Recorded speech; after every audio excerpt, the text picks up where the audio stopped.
Our next game, and clashes between Hawthorn and St Kilda a few years back were last man standing affairs, certainly no place for the faint-hearted. In more recent times though, the Hawks have reigned supreme, winning their last 10 contests, with the Saints last tasting victory at Moorabbin, and that was back in 1979.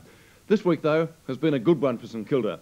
They won their first match against the Swans in Sydney, and on Thursday club creditors accepted compromise payments from the club, which kept it afloat. For Hawthorn, the week has been one of reflection and determination after their poor performance against Melbourne, a loss that cost the club top position on the premiership ladder. For their coach Alan Jeans, a win today against his old club was a must, but he knew it wouldn't be easy early. Peter McKenna and Jack Edwards are our commentators at Moorabbin, and we pick up play now in the second quarter, some 1.5 minutes in. In the first quarter, and I can't find Robert Elphinston. I wonder if he's I noticed Tomei was on the ground. I wonder if he's been taken off the ground, or whether he is injured. That'll be interesting to find out, because he is the captain of the side. There's Tuck getting a hurry kick. Mace punches the ball away. Green had 8 kicks in the first quarter. Gets in a hand pass over to Tuck. Tuck dives on the ball, gets it out.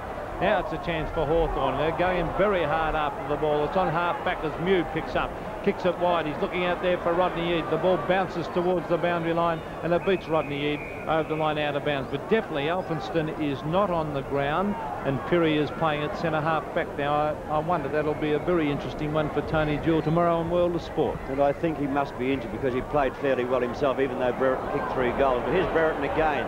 His hand pass into Matthews, tapped down the ground. Matthews a chance to pick up, and that he does. Looks for a hand pass back, and he finds a teammate. He's found one. And a shot at goal. Is it Kennedy shooting toward goal?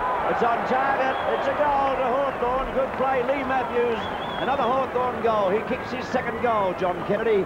Hawthorn 5-5, 35. St Kilda 2-4, 16 on 7's big lead. The Hawks are looking in tip-top shape, and I think St Kilda have copped Hawthorn on the rebound. They were beaten last week by a very, very disciplined and a very, very good Melbourne side, and the Hawks are out to make amends. I would bet my bottom dollar they've been freshened up during the week, and they look pretty mean and fair dinkum today, as we see Byrne going in there against Mace. Mace gets a knock away, kicked off the ground by Russell Green, back towards the half-forward line. Phil Cronin is picking up Ken Judge, the 2 ex-West Australians, and the ball comes off the boot of Cronin over the line out of bounds. But St Kilda don't look good at all so far in this match. Hawthorn have the wood on at this stage, 35 playing 16. Brereton doing the ruck work against Pirrie, but neither get it down really. Mace tackling Tuck. He wasn't in possession. Burns crashes through. And straight over the boundary line, I think. Yes, it's gone into the crowd. So that will be a free kick to be taken on the centre wing position by either DiPio, Domenico or Judge. Judge is going to take the... Schwab going to take the free kick. Who's he going toward? He's just going to kick it up, I think, and hope. The ball up high, about 40 metres out from Hawthorn's goal. Brereton flies from behind. Odgers goes in. Must get a free kick, Gary Odgers. He's been in great form this year. A very, very underrated player, Gary Odgers. Kicks it all dangerous, but it comes off to Paul Morwood. This will be 15 metres, but good play by Rodney Eade, because Morwood had a loose man to give the hand pass to. We've seen a number of 15-metre penalties today. A very ordinary kick out wide.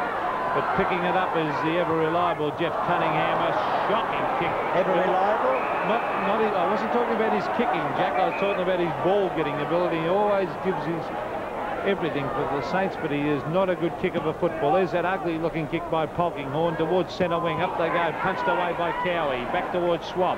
Schwab picks it up. He's a reliable player too. Looking down there for Judge. Judge and Cronin. Out comes McCarthy. Picked up by the Judge.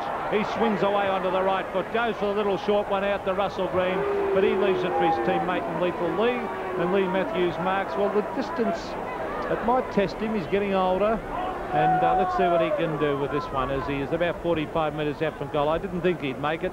Up towards the back, and the mark is taken there by Stephen Pirrie. He plays on, nearly smothered, gets it towards the half-back line. Gary Odgers, and a good mark in front of Richard Loveridge. All the St Kilda players covered by Hawthorn, and Odgers drives down towards side bottom. He can't take the mark. The boundary line could win out here. Cunningham being tackled right on the boundary line. But umpire Ross Carson in his first senior game, officiating today with Glenn James, has a